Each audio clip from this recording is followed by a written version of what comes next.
So you have to confirm, right? Yeah, I confirmed. So okay, sure. So basically, why we want to do this type of research? So nowadays the soft bioelectronics become very more important. This Mhm. kind of uh, to the field. I'm not sure you know soft bioelectronics a lot. Do you know that? Do you have some any Not background of not that? much. No, no background in Okay, it. so then Yeah. probably we need to start from very beginning. Yeah. Yes. So yeah. So basically, look at here. This is a curve uh, describe the relationship between disease burden and the Mhm. cost. So Yeah. our current hospital is based on typical intervention. So what does this mean? For example, if you have a headache this morning, you feel discomfort, then you will call a doctor. So Mhm. a doctor said, doctor, I have a headache. Then doctor will check his or her schedule, said, oh, then maybe our earliest available time is tomorrow afternoon, then 3 p.m. Then at 3 p.m. tomorrow afternoon, then you drive the car to the clinic center. Then they just give you some treatment and ask you to check back again, maybe 1 week later or 3 days later. So you can see this current hospital system, right? Based on the disease management. So you have a headache, you already felt discomfort, then you seek help from the doctor, right? So this Mhm. is very high cost. High cost means during a headache, probably you have to stop the schooling, you have to stop working, and you have to rest in home, and then you have to spend more time and money and to eat medicine to bring back the Mhm. healthy state. And also it has low efficiency. So low efficiency means you wait for 1 day till 3 p.m. tomorrow afternoon, you drive a car to the clinic center, get maybe 10 to 20 minute treatment, then they will ask you to check back again. So you can see the very low doctor-patient efficiency. So actually, with the rapid advancement of Internet of Things, 5G or 6G Internet network, so what we think about, can we change our current Haskell system based on typical intervention to the earliest molecular detection model? So that could be the story could be like that if in this module. So if in this module, so probably the story be like that. So this morning we wake up, you have a on-body temperature sensor.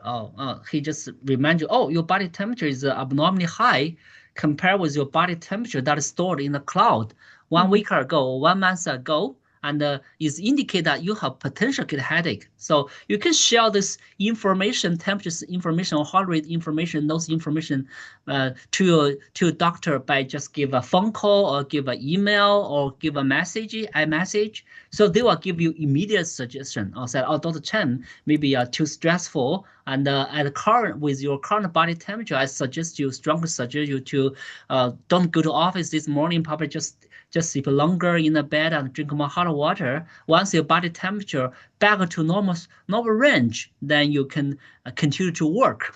Mhm. So that is so-called actually the Haskell module based on earliest molecular detection is also the so-called personalized healthcare. Personalized healthcare. So you can see this healthcare module is based on the disease prevention rather than disease management. And Mhm. also definitely they will focus on health enhancement. They were higher quality and low cost. High quality most mean actually we don't need to go suffer headache. This is very bad feeling. And also low cost means we don't need to complete stop. We just Mhm. sleep longer, drink more hot water, reduce working load a little bit, and once your body temperature back to normal range, they can continue to work. So you can see it's low cost. You don't need to drive a long distance to the clinic center, wait for 1.5 days. So Mhm. that is so-called personal health care.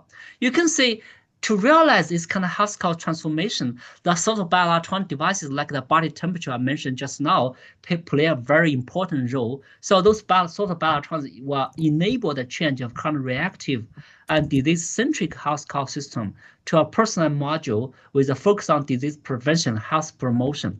So that's what you can see the bioelectronics is very important, right? To Mhm. promote this kind of healthcare transformation. But when we look at the bioelectronic devices, so no matter wearable devices you wearable on the skin or implantable device inside the human body. So basically on the skin, we have a lot of perspiration. So Mhm. in the human body, we have a lot of biofluid. So basically you can see the working environment of bioelectronic device is a high humidity environment. So no matter it's wearable device or implantable device. So in order to make the But unfortunately, most of bioelectronic devices actually is electronics devices. So basically, it's not in waterproof. So people wanted to increase the waterproofness of the devices. They usually use some encapsulation there. For example, they just encapsulate the whole devices into a polymer package. So this kind of encapsulation will usually make the source of bioelectronics very bulky and also reduce the sensitivity or reduce the energy conversion efficiency or undermine other kind of performance. So after I joined UCLA, I've been thinking about, can I develop an intrinsic waterproof bioelectronics? So if I wanted to build up some bioelectronics which is intrinsic waterproof, probably we have to start from very fundamental energy science. So when we look at fundamental material science or physical science or chemical science, so basically when we look at the energy in nature, no matter it's optical energy, or thermal energy, or electric energy. So those type of energy very easily negatively impacted by water, by humidity. But magnetic field is very different because magnetic field is able to penetrate water. So that's what make me to check this terminology, magnetoelastic effect or magnetoelasticity in software system. So basically, what is magnetoelastic effect? So magnetoelastic effect actually is not a very new effect. Is a phenomenon discovered by Italian scientist Emilio Vero in 1865. He found that in some rigid metal alloy, like the Teflon D I show here, is a very rigid metal alloy. So basically, when you apply mechanical pressure up to 30 megapascal, though in the bulky state of the material, we will see a decrease of magnetic flux density. So when you release the force back to original state, so magnetic flux density back to original state. So the reason is that when you apply mechanical pressure to those magnetoelastic material, that will induce magnetic dipole tilted in the domain, the magnetic domain within the bulky materials. With the result, you can observe a decrease of the magnetic flux density. So, but the required mechanical pressure up to 30 megapascal. So this is a very huge mechanical pressure. So in the past 150 years, so since 1865, so this effect can only apply for building vibration control. So because at building vibration, they can provide such large mechanical pressure to those rigid metal alloy. So not until 2021, our group at UCLA, we discovered this magnetoelastic effect in the soft polymer system. So how to do that? Basically, we just mix some magnetic nanoparticles with polymers like the PDMS or EcoFlex, those polymers, to form a soft composite. So we're showing that for this soft composite, when you apply mechanical pressure, they can also observe decreased magnetic flux density. We will release the force, the magnetic flux density back to original state. But required mechanical pressure is reduced from previously 30 megapascal to the rigid metal alloy to current about 100 kilopascal to the soft composite. So basically, we extend this phenomenon from rigid metal alloy to soft composite. So with that, actually, we build up our fundamental new platform technology. We put a previous soft composite as a magneto-mechanical coupling layer, so it's MC layer for short. So when you apply mechanical pressure to this soft composite, it will induce magnetic flux density change, actually realize mechanical to magnetic conversion. So we take a further step to pattern another coil, a soft coil magnetic induction layer, MI layer, on the top of MC layer. So MI layer is able to pick up the magnetic field variation, the mechanical pressure induced magnetic field variation to generate useful current due to the Faraday's law. So we call this fundamental new platform technology like the magnetoelastic generator, MEG for short. So basically, you can see the whole device is able to convert tiny biomechanical pressure into electricity.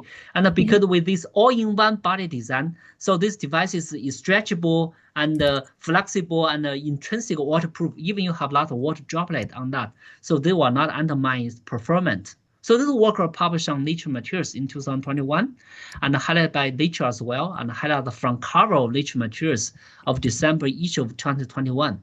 So basically, this is the fundamental new platform of technology to convert tiny mechanical pressure into high fidelity electric signal. So let's go to the work you are interested in today, That is the fatigue diagnostic intervention. Yeah. Yes. So how to do that? Basically, we just use the make the magnetoelastic generator into a very tiny skin electronics. So when we attach this thin membrane onto the eyelid, so when you this you can say this is on a real female student in our lab. So you can say this is the devices. So when we attach the device to the eyelid, so when you do the normal blink, fast blink, up and down looking, left and right looking. So there were when you look up and look down, you can see your eyeball is movement, right? Your eyeball is given pressure to the eyelid. So because as I said, this device is able to convert biomechanical pressure into high voltage electric signal. So basically, you can say during normal blink, fast blink, up and down looking, left and right looking, you can see those devices generate electric signal with different patterns. So we just analyze the generate electric signal. We can calculate the blink eye duration, the closed eye duration, and the open eye duration. So basically, after we get those parameters about the blink duration, closed eye duration, and open eye duration, then we can quantify how serious your fatigue level it is. So when you feel sleepy, you can see your eyeball movement actually is not like a regular when you have a fresh mind, right?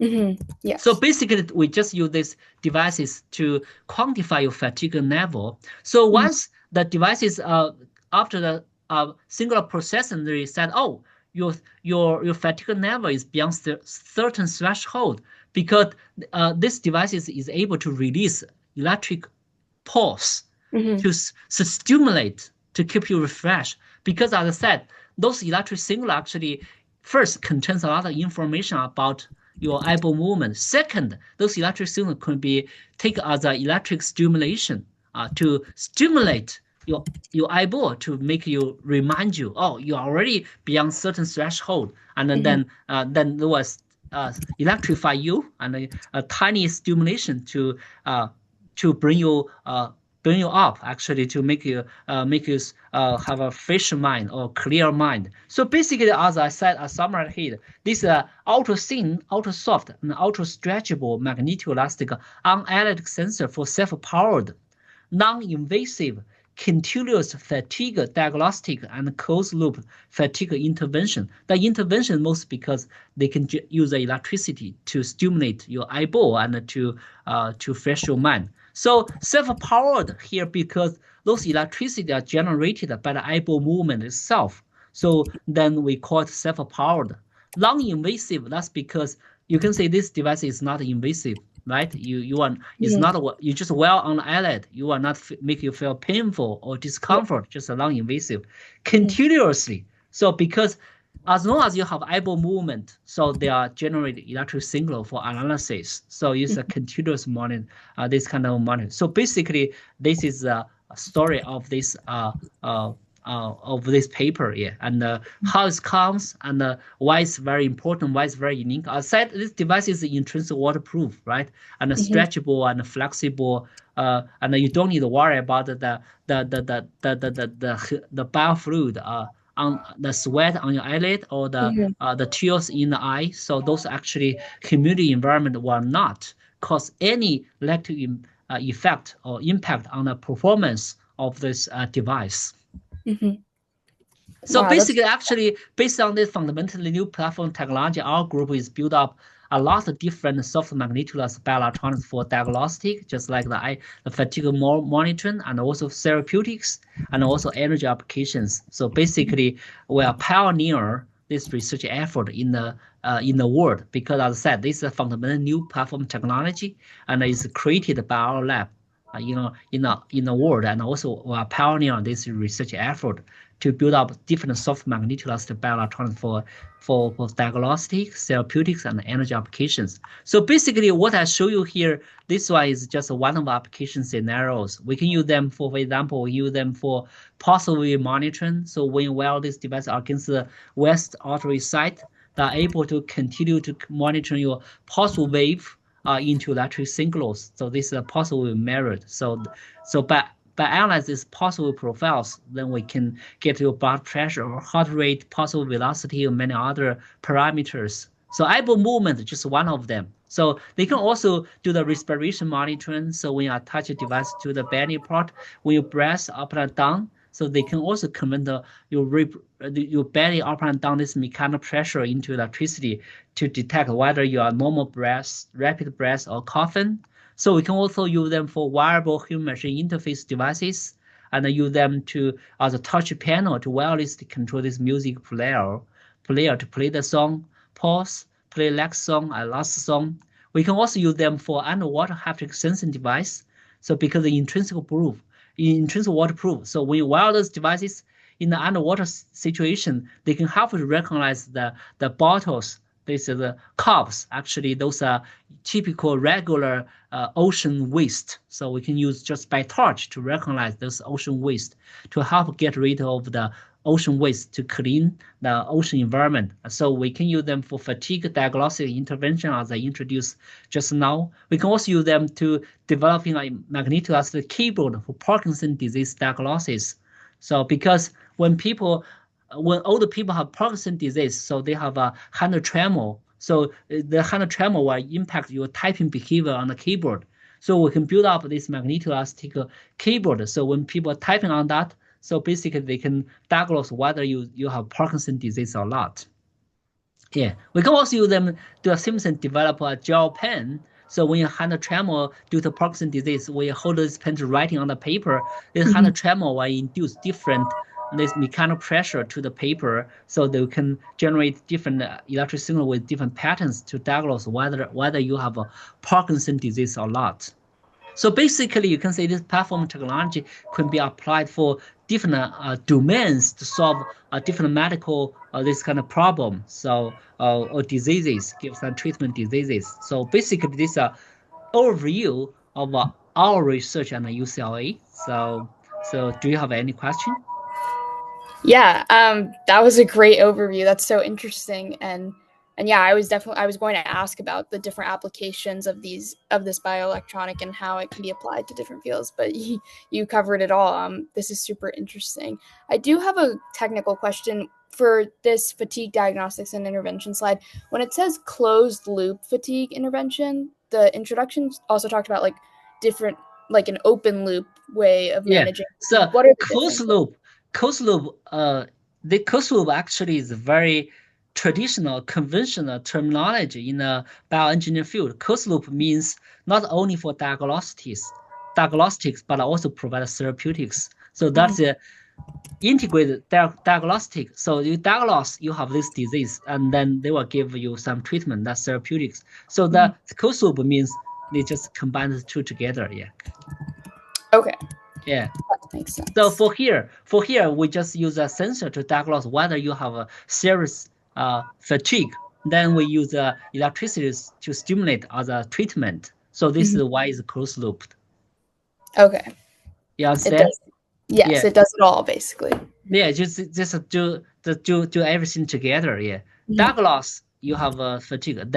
Then give a stimulation. Then that is as a to refresh you as a treatment. Yeah. Mhm. Okay, that's really interesting. Wow. And Yeah. I'm wondering, is this sort of, I mean, this is an invention, obviously. Has this been applied now? Like, are companies or different Yeah. places of work being Yeah, we, using this we as an yeah we occupation? we already file a lot of patents about Mhm. this. Yeah.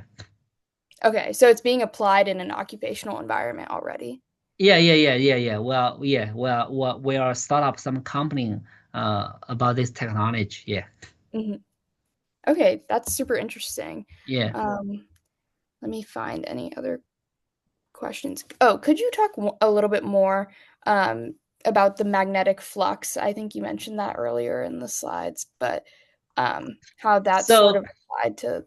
So magnetic flux density basically just like this is the magnetic flux. Mhm, Magnetic flux. So for the magnetic materials, you can feel the magnetic field, right? So for example, mhm, when you put a rich fridge magnet onto the fridge, you can see they will stick to the iron surface, the mhm, iron system. That's because they have magnetic field, and then they to cause this attraction. Yeah.